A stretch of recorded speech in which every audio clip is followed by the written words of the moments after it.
ప్రభువైన యేసు క్రీస్తు నామములో మీ అందరికీ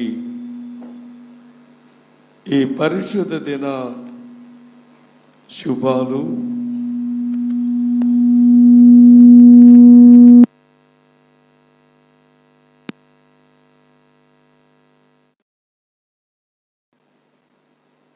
ఈ పరిశుద్ధ దిన శుభాలు, వందనాలు చెల్లిస్తూ ఉన్నాం.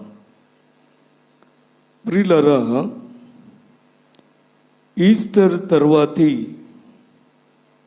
3వ ఆదివారములో చదువుబడినటువంటి లేఖన భాగాలు మనము విని ఉన్నాం. ఈ దినాన చదువుబడినటువంటి లేఖన భాగములను ధ్యానం చేసే ముందు తలలు వంచి ప్రార్థన చేసుకుందాము. సర్వశక్తి గల నిత్యుడైన మా తండ్రి, జీవాధిపతి అయిన ప్రభు, మీకు వందనాలు, స్తోత్రాలు చెల్లిస్తూ ఉన్నాం. మెనలేని కృపలో గడిచినటువంటి పరిశుద్ధ దినము నుండి మరొక పరిశుద్ధ దినము వరకు మమ్మల్ని కాచి కాపాడారు.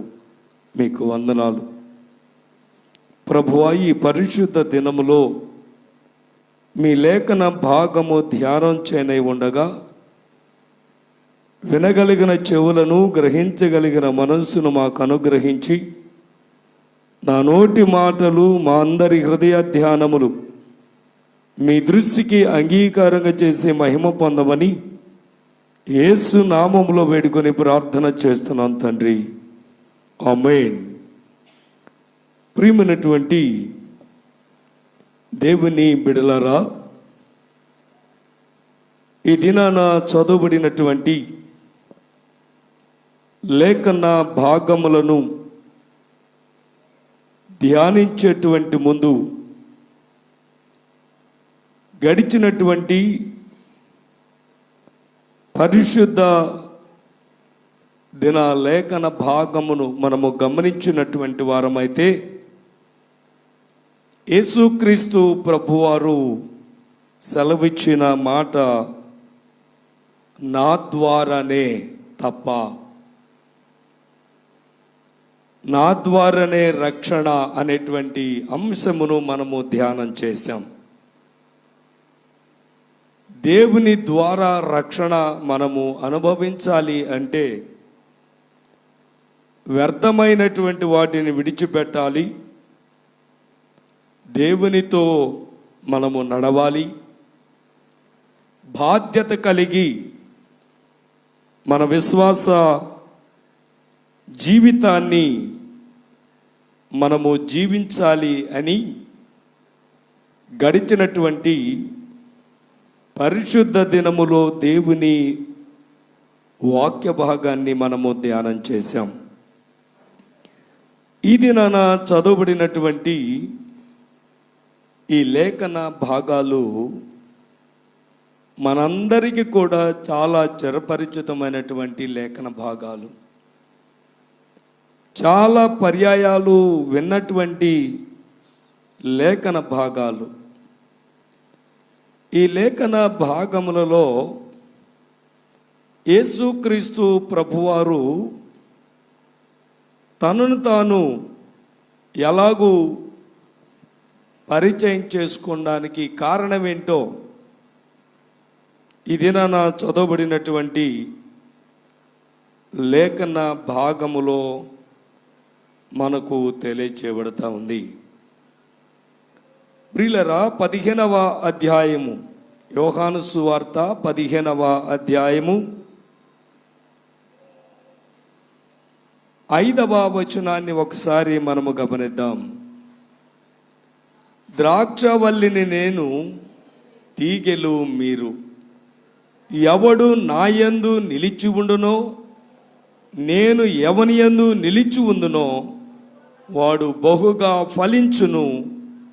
నాకు వేరుగా ఉండి మీరేమీ చేయలేరు. చాలా పర్యాయాలు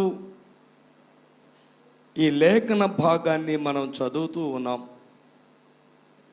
చాలా పర్యాయాలు ఈ లేఖన భాగాన్ని మనము వింటూ ఉన్నాం. కానీ మనము దేవుని యందు నిలిచి ఉన్నామా? నిలవబడి ఉండుట అనగా స్థిరపరచబడి ఉండుట. 12వ వచనాన్ని గమనిద్దాం. నేను మిమ్మును ప్రేమించిన ప్రకారము మీరును ఒకరిని ఒకడు ప్రేమించవలనంటే నా ఆజ్ఞ. ఒకటేమో ఆయన యందు నిలిచి ఉండుట. ఆయన యందు నిలిచి ఉన్నటువంటి వాడు ఫలభరితమైనటువంటి జీవితాన్ని కలిగినటువంటి వాడు. ఈ ఫలభరితమైన జీవితాలు కలిగి ఉండలేకపోవటానికి కారణం ఏంటి? దేవుడు ఆయన తన బిడ్డలు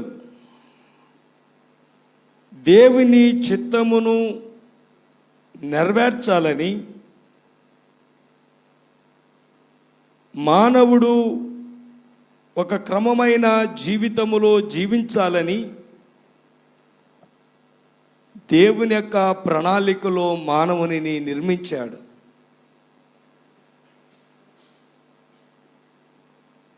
తండ్రి యొక్క ఉద్దేశం, నేను పరిశుద్ధుడనై ఉన్నాను, మీరును పరిశుద్ధులై ఉండండి. మీరును అందరూ కూడా పరిశుద్ధత కలిగి జీవించాలని ఒక మంచి ప్రణాళికతో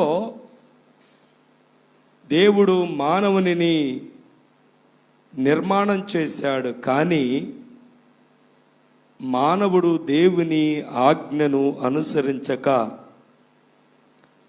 మానవుడు దేవునిని మరిచిపోయి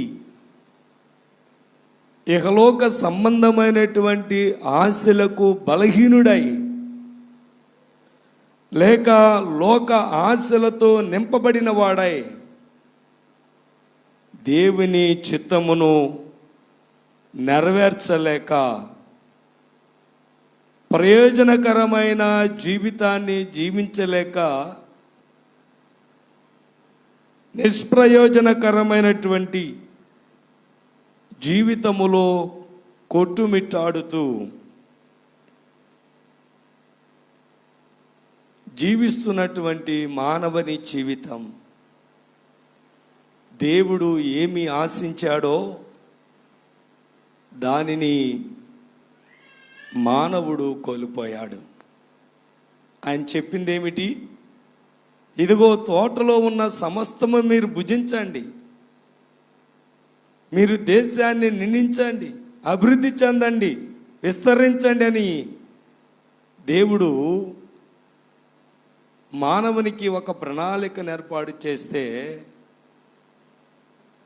ఆశీర్వదించబడవలసినటువంటి వాడు, ఫలభరితమైన జీవితాన్ని జీవించవలసినటువంటి వాడు దేవుని మీద నుండి తొలగిపోయాడు. ప్రియులారా, ఇది నా దేవుని బిడ్డలైనటువంటి మనము, దేవునితో జీవించవలసినటువంటి మనము ఒకవేళ మన విశ్వాస జీవితములో దేవుని చిత్తము నుండి తొలగిపోతూ ఉన్నామేమో, ఫలవంతమైన ఫలభరితమైన జీవితాన్ని కలిగి ఉండవలసినటువంటి మనము ఫలభరితమైన జీవితాన్ని జీవించలేకపోతున్నామేమో పరిశీలన చేసుకోవాలి. ప్రియులారా, ఇక్కడే చదవబడినటువంటి పాత నిబంధన లేఖన భాగాన్ని మనము గమనించినప్పుడు, ఈ పాత నిబంధన లేఖన భాగములో ప్రవక్త అయిన యెషయా ద్వారా మాట్లాడినటువంటి మాటలు మనకు కనబడుతూ ఉన్నాయి.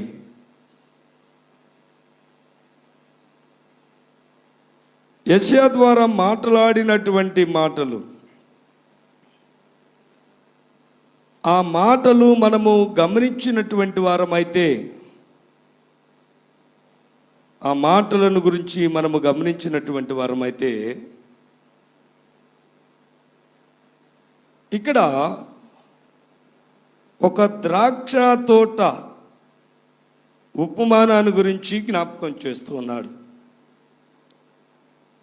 పరిశుద్ధ సువార్త లేఖన భాగంలో కూడా ద్రాక్ష తోటను గురించి జ్ఞాపకం చేస్తూ ఉన్నాడు. ద్రాక్ష తోట, ఒక చెట్టును మనము విత్తినప్పుడు, నాటినప్పుడు ఆ చెట్టు ఫలభరితమైనటువంటిదిగా ఉండాలని ఆశిస్తాం. ఆ చెట్టుకు ఫలాలు లేకపోతే అది ఎంతటిది అయినప్పటికీ దానిని తీసివేయడానికి మనము ప్రయత్నం చేస్తాం కదండి. యేసుక్రీస్తు ప్రభువారు బేత్పేగల గుండా ఆయన యెరూషలేమునకు ప్రయాణం చేస్తూ ఉన్నప్పుడు ఒక చెట్టును చూచాడు. ఆ చెట్టు దగ్గరకు వెళ్ళాడు, కానీ ఆ చెట్టు దగ్గర ఏమీ ఫలాలు కనిపించలేదు. అక్కడ పాత నిబంధన లేఖన భాగములో ప్రవక్త అయిన యెషయా ఇశ్రాయేలీల గురించి మాట్లాడాడు. ఈ ఇశ్రాయేలీల గురించి మాట్లాడుతూ 5వ వచనంలో ఒక చక్కని మాట అంటాడు, ఆలోచించండి, ఆలోచించండి, నేను ఐగుప్తులో నుండి ఒక మంచి ద్రాక్షవల్లిని నేను తీసుకుని వచ్చాను. ఆ ద్రాక్ష చెట్టు ఫలించి అభివృద్ధి చెందాలని కొండలనన్నీ కూడా నేను సాగు చేశాను. ద్రాక్ష వాళ్ళకి, ద్రాక్ష చెట్లకు మనం గమనించినప్పుడు సారవంతమైనటువంటి నేలలో అవి మంచి కాపు రాదు కదండి. కొండలు, మెట్టలు, రాళ్ళ ప్రాంతంలో అవి చాలా విస్తారంగా మంచి కాపును కాస్తాయి. ఆ ద్రాక్ష వనంలోనికి ప్రవేశించినప్పుడు ఆ తీగె అల్లికొనినటువంటి ఆ విధానాన్ని చూస్తే, ఆ ద్రాక్ష చెట్లకు కాసినటువంటి ఆ కాయలను చూస్తే ఎంత ఆహ్లాదకరంగా ఉంటుందో. అక్కడక్కడ కొన్ని ఇండ్లలో ఈ ద్రాక్ష చెట్లు మనం చూస్తూ ఉంటాం. కానీ ఆ ద్రాక్ష చెట్లు చిన్న చిన్న పిందెలు కాసినప్పుడు చాలా ఆనందపడతాం. కానీ ఒక పెద్ద వనంలోనికి వెళితే చాలా ఆనందంగా కనబడతాయి. అంటే ఆ ద్రాక్ష చెట్టు కాయడానికి చేసినటువంటి పని,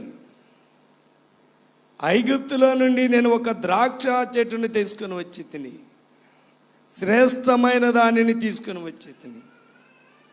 ఎవరు శ్రేష్టమైనది? కీర్తనల గ్రంథం 80వ సంకీర్తన, కీర్తనల గ్రంథము 80వ సంకీర్తన 8, 9 వచనాలు మనము గమనించిన వారమైతే,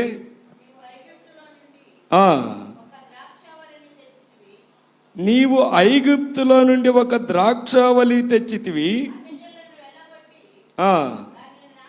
ప్రియులారా, దానికి తగిన స్థలము సిద్ధపరిచితివి. ప్రియులారా, ఐగుప్తులో నుండి ఒక ద్రాక్ష చెట్టును తీసుకొని వచ్చాడు. ఈ ద్రాక్ష చెట్టు ఎవరిని పోలి వ్రాయబడింది అంటే ఇశ్రాయేలీల జనాంగమును బట్టి. ఇర్మియా గ్రంథం 2వ అధ్యాయము 21వ వచనాన్ని ఒకసారి మనం గమనించినట్లయితే,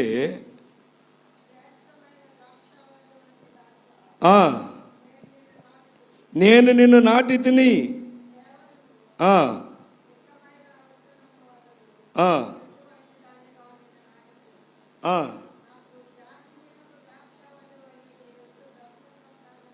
ప్రియులారా, నేను శ్రేష్టమైన ద్రాక్షవల్లిగా నేను నిన్ను తీసుకొని వచ్చి నాటాను.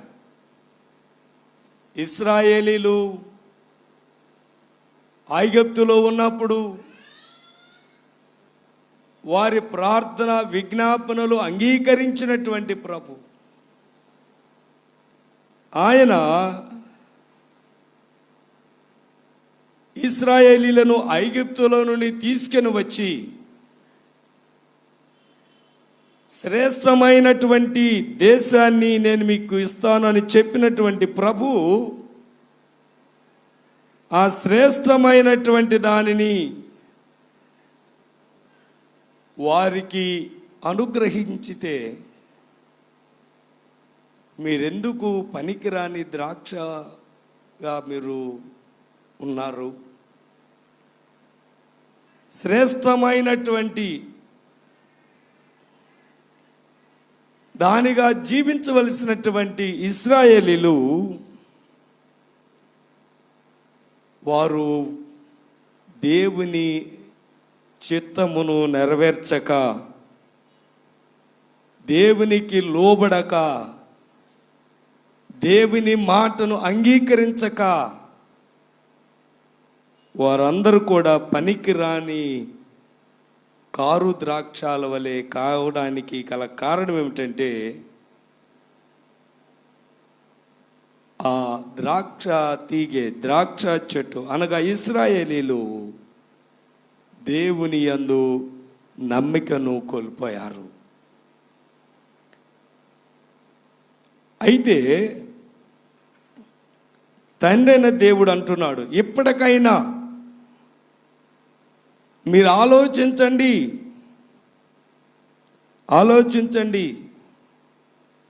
ఇదిగో మీ ప్రవర్తన పరివర్తన చెంది దేవునికి లోబడి విధేయత కలిగినటువంటి వారైతే ఆయన రక్షణ కంచెను నేను మీకు అనుగ్రహిస్తా. లేని ఎడల మీ చుట్టూన్నటువంటి ఆ రక్షణ కంచెను నేను తీసివేస్తానని హెచ్చరిక చేస్తున్నాడు.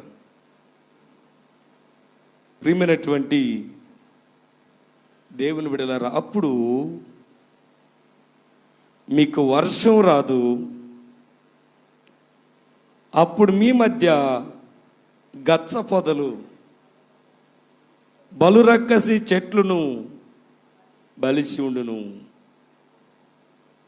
ప్రియమైనటువంటి దేవుని బిడ్డలారా,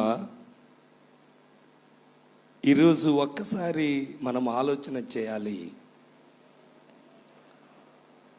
ఇశ్రాయేలీలతో చెప్పబడిన ఈ మాట ఈరోజు మనతో మాట్లాడుతూ ఉన్నట్టు, నీవు నేను ఎలాగ ఉన్నావు?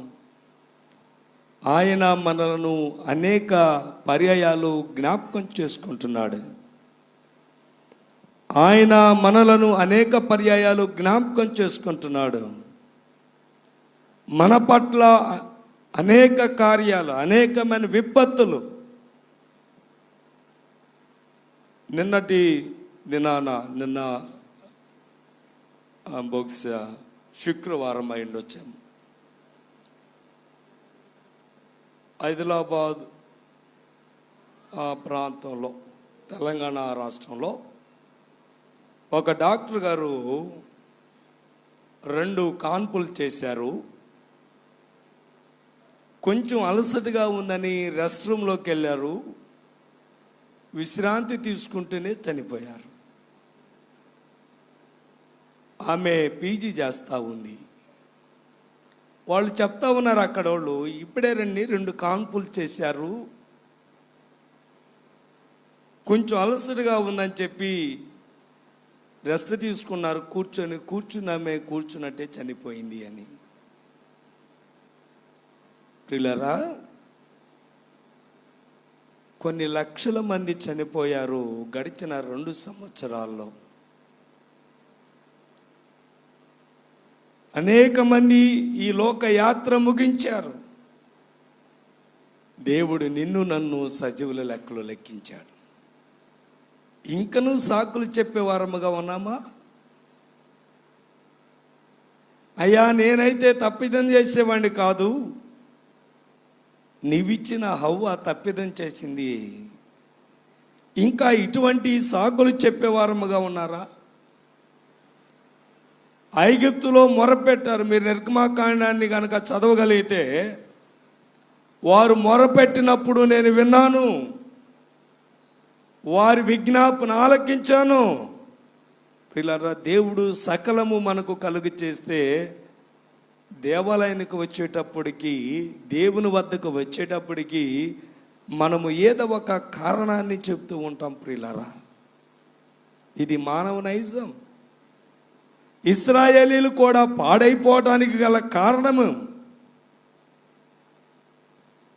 ఇశ్రాయేలీలు ఫలభరితమైన జీవితాలు లేకపోవడానికి గల కారణం ఏంటంటే, దేవుని ఆజ్ఞను వారు విస్మరించారు. ప్రియులారా, విస్మరించారు. ఈ దినాన మనం పరిశీలన చేసుకుందాం. ఏదో ఒక సాకు చెప్పి ఇశ్రాయేలీలు, ఇదిగో మీ మధ్య గచ్చ పొదలను, బలురక్కసి చెట్లను మొలిపిస్తాను, అనగా అనేక విధాలైనటువంటి శ్రమలు, కష్టాలు నేను మీకు తీసుకుని వస్తానని ఆయన హెచ్చరిక చేస్తూ ఉన్నాడు. మనం చెప్తాం, మనం సమర్థించుకుంటాం. దైవజనుడైనటువంటి దావీదు సమర్థించుకోలేదు, ఆదాము సమర్థించుకున్నాడు. ప్రియులారా, అందుకే మొదటి ఆదాము ద్వారా పాపము సంభవించినప్పుడు, రెండవ ఆదామైనటువంటి యేసుక్రీస్తు ద్వారా పాపమును పటాపంచలు కావించబడింది. ఈ దినాన యేసుక్రీస్తు ప్రభువారు అంటున్నాడు, మీరు నా యందు నిలిచి ఉండండి. దేవుని యందు నిలిచి ఉండటకు నీవు నేను సిద్ధమేనా? 6వ వచనం 15వ అధ్యాయము యోహాను సువార్తలో మీరు గమనించినట్లయితే, ఇక్కడ ఆయన జ్ఞాపకం చేస్తున్నాడు, ఎవడైనను నా యందు నిలిచి ఉండని ఎడల వాడు తీగవలే బయట పారవేయబడి ఎండిపోవును, మనుషులట్టి వారు పోగు చేసి అగ్నిలో పారవేతురు, అవి కాలిపోవును. దేవుని యందు నిలిచి ఉండుట, దేవుని యందు స్థిరపరచబడి ఉండుట, నీవు నేను దేవుని యందు జీవిస్తూ ఉన్నామా? ఒక్కసారి పరిశీలన చేసుకుని వల్ల ఈ సమయంలో జ్ఞాపకం చేస్తున్నాను. అయితే ప్రియులారా, ఇది నా చదవబడినటువంటి ఈ సువార్త లేఖన భాగములో మనము గమనించినప్పుడు, మీరు నా యందు నిలిచి ఉండండి, నేనును మీ యందు, ఎవడు నా యందు నిలిచి ఉంటాడో వాడు బహుగా ఫలించును. మనము దేవుని యందు నిలిచిన వారమా కాదా?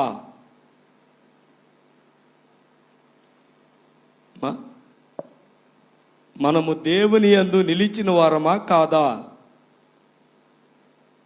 నిలిచిన వారమా?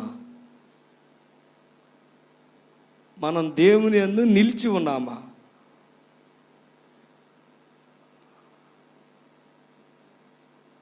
అపోస్తుల కార్యగ్రంథాలు 16వ అధ్యాయము 15వ వచనాన్ని ఒకసారి గమనించండి.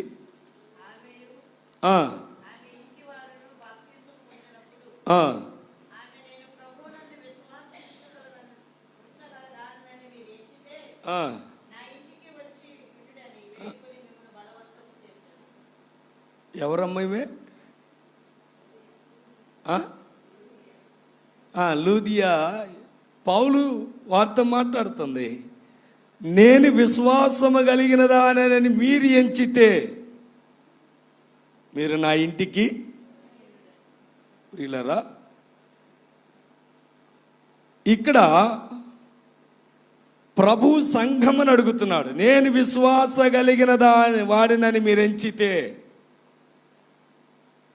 మీరు నా ఇంటికి రండి. చర్చ అయిన వెంటనే భోజనాలు ఏర్పాటు చేశారు. అంటే మన సంఘంలో కాదులేండి, బయట మామూలుగా అందరి దగ్గర ఫోన్లు ఉండేగా. చర్చ అయిపోయింది, ఇంక అయిపోయిందిరా, తొందరరా నువ్వు భోజనానికి, నీకు ప్లేస్ ఆపాను, నీకు కుర్చీ ఆపాను, చోటు ఆపాను. మా అమ్మాయి వస్తుంది జరగండి, మా అబ్బాయి వస్తాడు ఇటు జరగండి, మా ఆవిడ వస్తుంది అటు జరగండి. వాడు తిని తినక ముందు ఏం చేస్తాం మనం? భోజనానికి ఆతృతతో పరిగెడతాం. కానీ దేవుని సన్నిధికి నేను ఎప్పుడు వెళ్ళాలి, దేవుని సన్నిధానంలో నేను ఎప్పుడు జీవించాలనేటువంటి ఆశ, ఆలోచన మనకు ఉన్నదా? మరి నిలిచి ఉండటం ఏంటి? నిలిచి ఉండటం ఏంటి? కూర్చున్నాం కాబట్టి, కూర్చున్న తర్వాత మీరు దేవానాయందని పాడతారు కాబట్టి మేము నిలిచి ఉంటామండి అని అంటారా? నిలిచి ఉండట అనగా స్థిరమైనటువంటి వారుగా, దేవునితో కలిసి జీవించేటువంటి వారముగా, మన విశ్వాస జీవితాన్ని మనము కలిగిన వారముగా ఉండాలి. ప్రియులరా, అలాంటి వాడు ఫలభరితమైనటువంటి జీవితం. ఇక్కడ యేసుక్రీస్తు ప్రభువారు తెలియచేస్తున్నాడు. అక్కడ ఇశ్రాయేలీలను గురించి మాట్లాడాడు పాత నిబంధన గ్రంథంలో. ఇక్కడ క్రొత్త నిబంధన గ్రంథములో యేసుక్రీస్తు ప్రభువారు సంఘమును గురించి మాట్లాడుతూ ఉన్నాడు. సంఘమును గురించి మాట్లాడుతూ ఉన్నాడు. నేను అనేటువంటి ఈ మాట తనను తాను బయలుపరుచుకొనుచు అనేక పర్యాయాలు జ్ఞాపకం చేశాడు. ప్రియులారా, యోహాను సువార్త 6వ అధ్యాయము 35వ వచనాన్ని ఒకసారి మనం గమనించినప్పుడు అక్కడ యేసుక్రీస్తు ప్రభువారు తనను తాను ఎలాగో బయలుపరుచుకొనుచున్నాడంటే, వారితో ఇట్లా నేనే ప్రియులారా, నేనే. ఇక్కడ నేనే నిజమైన ద్రాక్షవల్లి. మరొకసారి అంటున్నాడు, నేనే జీవాహారమును, నేనే జీవాహారమును. యోహాను సువార్త 10వ అధ్యాయము 8వ వచనములో ఏమని మాట్లాడుతున్నాడు అంటే, నేను గొర్రెల పోవు ద్వారమును నేనే, నేను గొర్రెలకు మంచి కాపరిని నేను. అనేక పర్యాయాలు జ్ఞాపకం చేస్తున్నాడు. ప్రియులరా, యోహాను సువార్త 11వ అధ్యాయము 25వ వచనములో నేనే పునరుద్ధానమును జీవమునై ఉన్నాను అని తెలియజేస్తున్నాడు. ప్రియులరా, దేవుని యందు నిలిచి ఉండుట అనగా దేవుని ఆజ్ఞకు లోబడి ఉండుట. ఎప్పుడైతే దేవుని ఆజ్ఞకు మనము లోబడి జీవిస్తామో, ఎప్పుడైతే దేవుని మాటకు లోబడి మనము జీవిస్తామో నీవు నేను ఫలభరితమైన జీవితాన్ని కలిగి ఉంటాం. నీవు నేను ఆశీర్వదించబడతాం. ఆయన మనతో ఉన్నప్పుడు మన జీవితాలు ఆశీర్వదించబడతాయి. ఆయన మనతో ఉన్నప్పుడు మన జీవితాలు ఫలభరితంగా ఎంచబడతాయి. కాబట్టి ప్రియులారా, మీరు నా యందు నిలిచి ఉండండి, నేనును మీ యందు నిలిచి ఉంటాను. ఇక్కడ క్రైస్తవ సంఘాన్ని జ్ఞాపకం చేస్తుంది ప్రియులారా. క్రైస్తవ సంఘం ఫలభరితమైనటువంటి సంఘముగా ఉండాలని, అధికంగా ఫలించాలి అని, అత్యధికంగా ఫలించాలి అని, అధికంగా 30దంతులుగాను 60దంతులుగాను 100అంతులుగాను ఫలించాలి అనేటువంటిది దేవుని యొక్క ప్రణాళిక. ఫలించాలి అంటే ఆయన ఇచ్చినటువంటి ఆజ్ఞ ఏమిటి? ద్వితీయోపదేశకాండము 6వ అధ్యాయం 4వ వచనములో మనము గమనించినట్లయితే, ఇశ్రాయేలు వినుము, అద్వితీయుడగు యెహోవా పూర్ణ హృదయముతోను ఆత్మతోను శక్తితోను ప్రేమింపవలెను. ఈ మాటలు నీ హృదయములో ఉండాలి, అభ్యసింప చేయాలి. కూర్చుండినప్పుడును, నడుచునప్పుడును, పండుకొనినప్పుడును, లేచినప్పుడును వాటిని గురించి మాట్లాడాలి ప్రియులారా. అది మొదటి ఒకప్పటి ఆజ్ఞ. నీవు ఫలించాలి అంటే దేవుని ఆజ్ఞకు లోబడాలి. ప్రియులారా, ప్రసంగి గ్రంథాన్ని మీరు చదవగలిగితే ఆకాశము క్రిందన్నటువంటి సమస్తము కూడా ఆయాసకరమైనటువంటివి. ధనం ఎక్కువ ఉన్నా ఆయాసమే, ధనం లేకపోయినా ఆయాసమే కదండి. ఆయాసమే. ఎక్కువ ఉన్నవాడికి నిద్ర పట్టదు, లేని వాడికి నిద్ర పట్టదు. నిద్ర పట్టేది ఎవరికి? ఎవరికి బాగా నిద్ర పట్టేది చెప్పండి, అనుభవంతో చెప్పండి. ధనమున్న వాడికి నిద్ర పట్టదు, ధనం లేని వాడికి నిద్ర పట్టదు. మరి ఎవరికి నిద్ర పట్టిద్ది? అప్పులోడికి బాగా నిద్ర పట్టిద్ది. అప్పులు చేస్తామే వాడికి బాగా నిద్ర పడుతుంది. ప్రియులారా,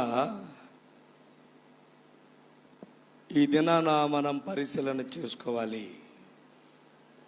దేవుడు నిన్ను నన్ను ఆశీర్వదిస్తే ఆయన మాటను విననొల్లనటువంటి వారముగా ఉన్నాం. మీరు నాకు వేరుగా ఉండి ఏమీయూ చేయలేరు.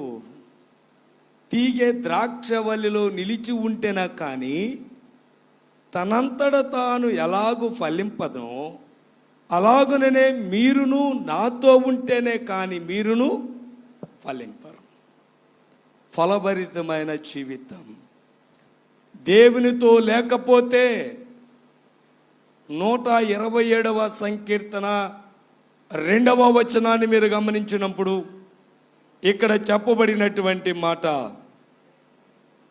127వ సంకీర్తన 2వ వచనం, వేకువజామునే లేచి చాలా రాత్రి అయిన తర్వాత పండుకొనుచు కష్టార్జితమైన ఆహారము. ప్రియులారా, అప్పుడప్పుడు మనం అంటాం వీడి రోజుకి 4 సార్లు తింటాడు కానీ ఏందో బక్క చెక్కినోడు లాగా ఉంటాడని. తినటానికైతే రోజుకి 50 రూపాయలు ఖర్చు పెడుతున్నాం కానీ వీడేందో ఇలాగనే ఉంటాడు. కొంతమందికి ఎన్నో డబ్బులు ఖర్చు పెడతాం కానీ వాడికి చదువు అవ్వదు. అంటే బలహీనుడు. ప్రియమైనటువంటి వారలారా, కారణం ఏంటి అంటే దేవుని ఆజ్ఞకు లోబడకపోవటం. ఎందుకు ఫలభరితం చెందడం లేదంటే దేవునికి లోబడకపోవటం, దేవునిలో జీవించకపోవటం. దేవుని మాటను అంగీకరించినప్పుడు యేసుక్రీస్తు ప్రభువారు శిష్యులతో చెప్పిన మాట, మీరు వెళ్ళి మీ కుడి ప్రక్కన వలన వేయుడి అన్నప్పుడు రాత్రంతా శ్రమించినటువంటి ఆ జాలరులు, చేపల పట్టుటలో నైపుణ్యత కలిగినటువంటి ఆ జాలరులు రాత్రంతా శ్రమపడ్డా కూడా వారికి ఏమీ దొరకలేదు. కానీ యేసు మాటను బట్టి వారు చేయట ద్వారా వారు రాత్రంతా శ్రమించారు. అయినప్పటికీ గొప్ప చేపలు వారు కలిగి ఉండటానికి అవకాశం కలిగింది. నీవు నేను దీవించబడాలంటే ఆయన ఆజ్ఞకు లోబడాలి. యేసు చేసిన చట్టం ఏంటి? యేసుక్రీస్తు ప్రభువారు చేసిన చట్టం లూకా సువార్త 13వ అధ్యాయం. లూకా సువార్త 13వ అధ్యాయము 9వ వచనం.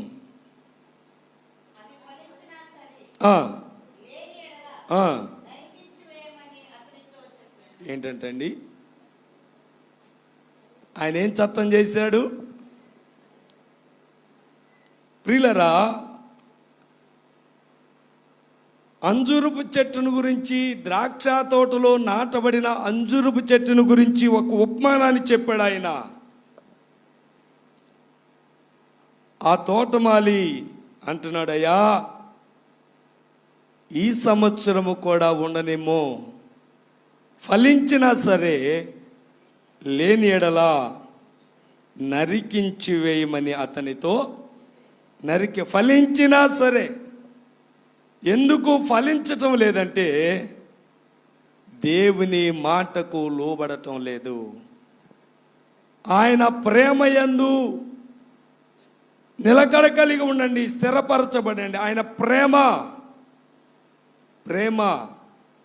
ప్రేమ అంటే చాలాసార్లు చెప్పానని మీకు. ప్రేమ అనేటువంటి మాటకు దేవుని లేఖనములో చెప్పిన మాట ఏమిటంటే, ప్రేమ అనేటువంటి మాట దేవుని ఆజ్ఞ. దేవుని వాక్యములో గమనించినప్పుడు యోహాను రాసిన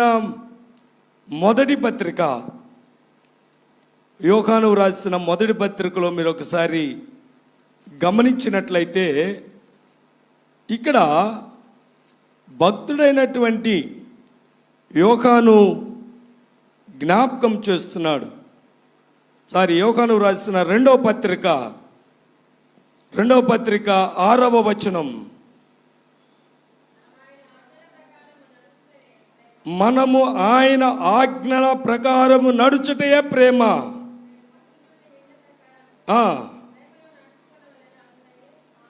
ప్రియులరా, దేవుని ఆజ్ఞను అనుసరించటే ప్రేమ. మోషే ధర్మశాస్త్రములో 10 ఆజ్ఞలు ఉన్నాయి. 10 ఆజ్ఞలను ఒక ఆజ్ఞ చెప్పాడు. ఆ ఒక ఆజ్ఞలో 2 భాగాలు చేశాడు. 10 ఆజ్ఞల యొక్క ముఖ్యమైనటువంటి ఆజ్ఞ ఏమిటి అంటే ప్రేమ. ఈ ప్రేమన ఆజ్ఞలో 2 భాగాలు చేశాడు. ఒకటి, నీ పూర్ణ హృదయముతోనూ, నీ పూర్ణ ఆత్మతోనూ, నీ పూర్ణ మనస్సుతోనూ నీ దేవునిని ప్రేమించాలి. రెండవది కూడా దాని వంటిదే, నేను నిన్ను ప్రేమించిన ప్రకారము నిన్ను వలె నీ పొరుగువారిని ప్రేమించు అని చెప్పాడు. ప్రియులారా, అనగా దేవుని యందు దేవుని ప్రేమ యందు స్థిరపరచబడినటువంటి వాడు దేవుని ఆజ్ఞను గైకొనినటువంటి వాడు. ఈ దినాన చదవబడినటువంటి పత్రికా లేఖన భాగములో మనం గమనించినట్లు వారమైతే ఫిలదెల్ఫియా సంఘమును గురించి వ్రాయబడతా ఉంది. ఈ ఫిలదెల్ఫియా సంఘమును గురించి వ్రాస్తూ ఈ ఫిలదెల్ఫియా సంఘం గ్రీకు యొక్క సంస్కృతిని కలిగి ఉండినటువంటి సంఘం.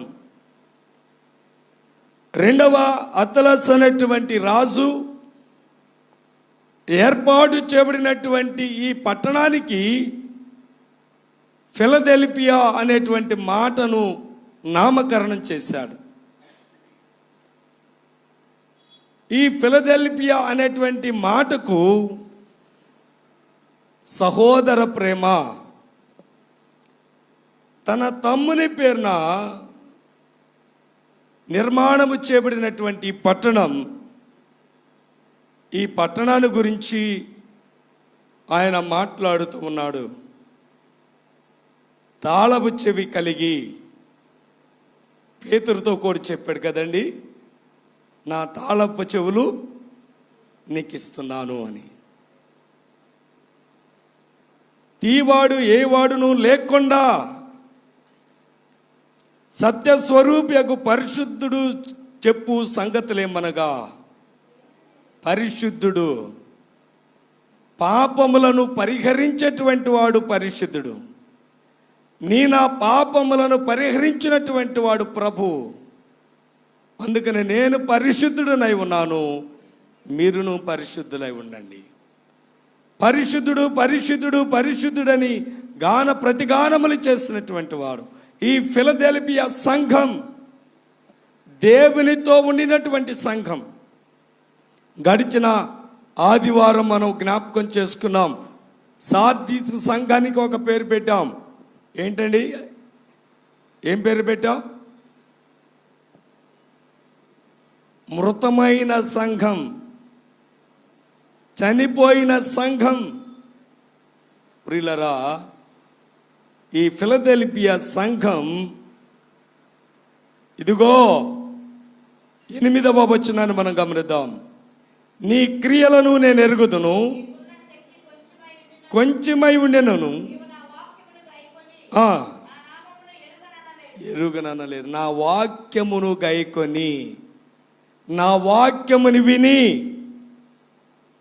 నా వాక్యముని విని. మనం వాక్యాన్ని వినం, దేవుని వాక్యానుసారము జీవించాం, దేవుని వాక్యంలో బలపడం, దేవుని సన్నిధికి రాం. కానీ అన్నీ మనకే కావాలి, అన్నీ మనకే కావాలి. నీ క్రియలు నాకు తెలుసు. ఇదిగో నువ్వు ఎట్లాంటి పనులు చేస్తావో పెద్దలు ఒక మాట చెప్తారు కదా, అమ్మ పుట్టిల్లు. ప్రియులారా, మీరేంటో నాకు తెలియకపోవచ్చు, కానీ మీరేంటో మీలో కొందరికి తెలియకపోవచ్చు, కానీ నిన్ను నన్ను రూపించిన దేవునికి సమస్తమును తెలుసు. నీ అంతరంగములో ఆలోచన పుట్టక మునిపే, నీ అంతరంగములో అబ్బాయి బయటికి వెళ్ళాడు కానీ సాయంత్రానికి వస్తాడు, కొంచెం కూర తీసి దాచిపెట్టరాదు, కోడలకు లేకపోతే ఏం వచ్చింది, వచ్చేదో ఒకటి వండుకొని తినిద్ది. మీరు అనర్లే కానీ సహజంగా ఈ సీరియల్స్ ప్రభావం ఎక్కువ పడ్డ తర్వాత, నేను రాత్రి ఒక సీరియల్ చూసా. అంటే సీరియల్ చూడటం అంటే నేను వెళ్ళిన తర్వాత రాత్రి చర్చి నుంచి 12 గంటలు ఆ టైంలో వెళ్ళాను. అప్పుడు వదిలిపెట్టారు నన్ను.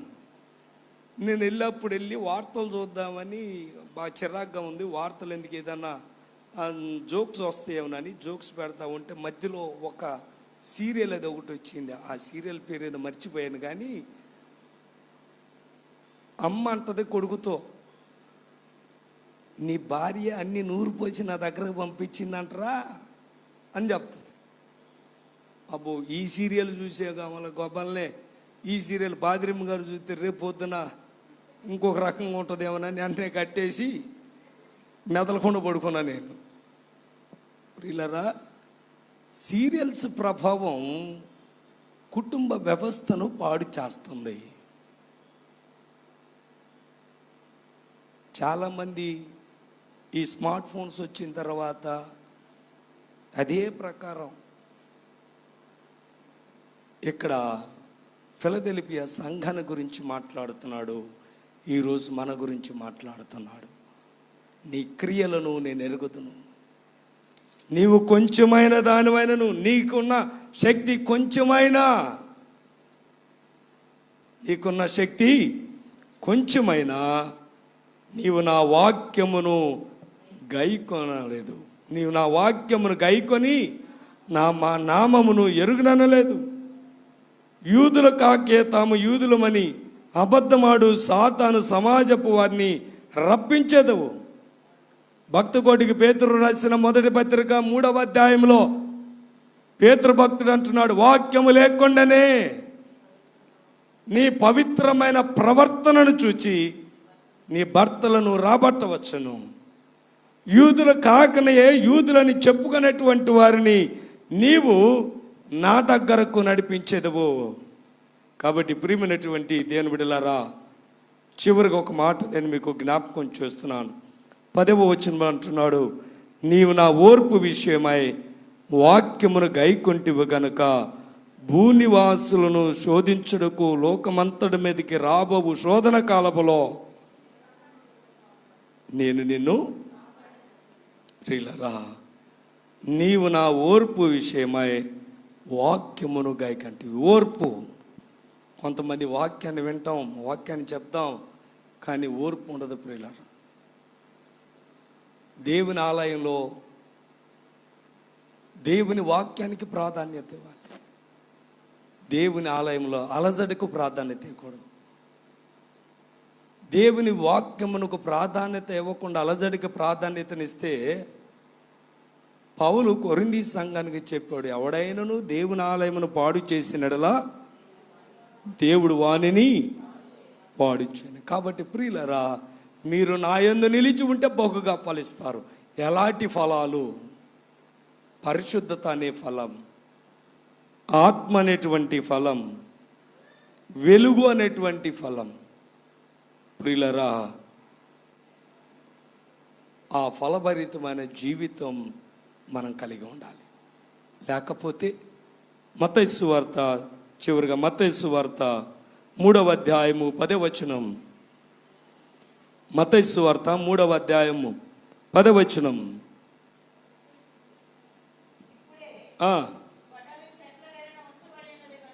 ఏముందట? ఇప్పుడే గొడ్డలి చెట్ల వేరున ఉంచబడినది కనుక మంచి ఫలములు ఫలింపని ప్రతి చెట్టును నరకబడి అగ్నిలో వేయబడును. కాబట్టి ప్రియులారా, ఈ దినాన ప్రభునందు నిలిచిన వారమై ఫలభరితమైన జీవితాలు మనము కలిగి ఉండటానికి దేవుని వాక్యం, దేవుని మాటను మనం కలిగి ఉందాం. ఫలభరితమైన జీవితాలు మనము లేకపోతే దేవునికి వేరు చేయబడిన వారు అయితే త్రొక్కబడటానికి, కాల్చబడటానికి తప్ప మరి దేనికిని పనికిరాదు. అగ్నిలో వేయబడినటువంటి వారముగా కాక దేవుని పరిశుద్ధ రాజ్యములో నీవు నేను వారసులుగా ఉండటానికి మంచి ఫలములు ఫలించే వారముగా ఉండాలి. మంచి ఫలాలు ఫలించాలి అంటే ఇప్పుడైతే ప్రభువును బట్టి నేను ఆనందిస్తున్నాను. ఒకప్పుడు నేను చీకటిగా ఉన్నాను, ఇప్పుడైతే ప్రభునందు వెలుగై ఉన్నాను. వెలుగు ఫలము సమస్త విధములైన మంచితనములు, నీతి, సత్యము వాటిలో కనబడతాం. కాబట్టి ఇటువంటి ఫలభరితమైన జీవితంలో మనమందరము దేవుని రాజ్య వారసులుగా ఉండటానికి పరిశుద్ధాత్మ దేవుని కృపతోడుగుని నడిపించునుగాక. ఆమెన్. సమస్త జ్ఞానమునకు మించిన దేవుని సమాధానము యేసుక్రీస్తు వలన మీకును మీ తలంపులకును మీ హృదయములకు కావలుండి నడిపించునుగాక. ఆమేన్.